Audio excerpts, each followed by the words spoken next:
CPM കൗൺസിലറിന്റെ vote UDFിന് കൂത്താട്ടുകുളത്ത് LDFിന് ഭരണം നഷ്ടമായി. നേരത്തെ സ്വന്തം കൗൺസിലറെ CPM തട്ടിക്കൊണ്ടുപോയ വിവാദത്തിനൊടുവിലാണ് അവിശ്വാസ പ്രമേയത്തിലൂടെ അട്ടിമറി. ചെയർപേഴ്സൺ വിജയ ശിവൻ, വൈസ് ചെയർമാൻ സണ്ണി കുര്യാക്കോസ് എന്നിവരെയാണ് UDF കൊണ്ടുവന്ന അവിശ്വാസത്തിലൂടെ പുറത്താക്കിയത്.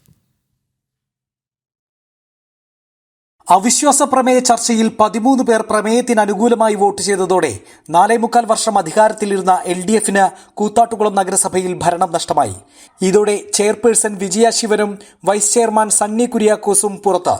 മുൻ അവിശ്വാസ പ്രമേയ സമയത്ത് കാലുമാറുമെന്ന് സംശയിച്ച് സ്വന്തം പാർട്ടിക്കാർ തന്നെ തട്ടിക്കൊണ്ടുപോയ CPM കൗൺസിലർ കലാരാജു UDFിന് ഒപ്പം നിന്നു. ഇക്കുറി കലാരാജു ഉൾപ്പെടെയുള്ളവർക്ക് പോലീസ് സുരക്ഷ ഒരുക്കിയിരുന്നു. നഗരസഭയിൽ നടന്നത് കുതിരക്കച്ചവടമെന്ന് CPIM. കലാരാജു പാർട്ടിക്കെതിരായിട്ട് അല്ലെങ്കിൽ LDFിനെതിരായിട്ട് വോട്ട് ചെയ്തിട്ടുണ്ടെങ്കിൽ എന്ത് നടപടി സ്വീകരിക്കണം എന്നുള്ളതിനെ സംബന്ധിച്ച് പാർട്ടി ആലോചിച്ച് തീരുമാനിക്കും. കാരണം ഓൾറെഡി ചെയർപേഴ്സൺ അത് പ്രതികരണം എന്ന് പറയുന്നത് ഇവിടെ നടന്നിട്ടുള്ളത് നഗ്നമായ ജനാധിപത്യത്തെ കശാപ്പ് ചെയ്യുന്ന കുതിരക്കച്ചവടമാണ് നടന്നിട്ടുള്ളത്.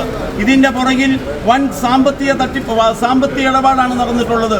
ജനാധിപത്യത്തെ പറ്റി പറയാൻ വാക്കുപയോഗിക്കാൻ പോലും കോൺഗ്രസുകാർക്കോ UDFുകാർക്കോ ഒരവസരവും ഒരവകാശവുമില്ല. ജനാധിപത്യത്തെ കുഴിച്ചു മൂടുന്ന സമീപനമാണ് UDFും ഇവിടെ ചെയ്തിട്ടുള്ളത്. LDFിന്റെ ജനാധിപത്യ ധ്വംസനത്തിനേറ്റ തിരിച്ചടിയെന്ന് UDF. നാടിന്റെ വികസനം മുരടിപ്പിക്കുന്ന നെറികെട്ട രാഷ്ട്രീയ കളിയാണ് UDFും LDFും നടത്തുന്നതെന്ന് BJP. നിലവിൽ 24 ഡിവിഷനിൽ CPIM 10, CPI 2 എന്നിങ്ങനെയാണ് LDFിന്റെ കക്ഷിനില. UDFിൽ കോൺഗ്രസ് 9, കേരള കോൺഗ്രസ് ജേക്കബ് 1, കേരള കോൺഗ്രസ് ജോസഫ് 1 എന്നിങ്ങനെയും.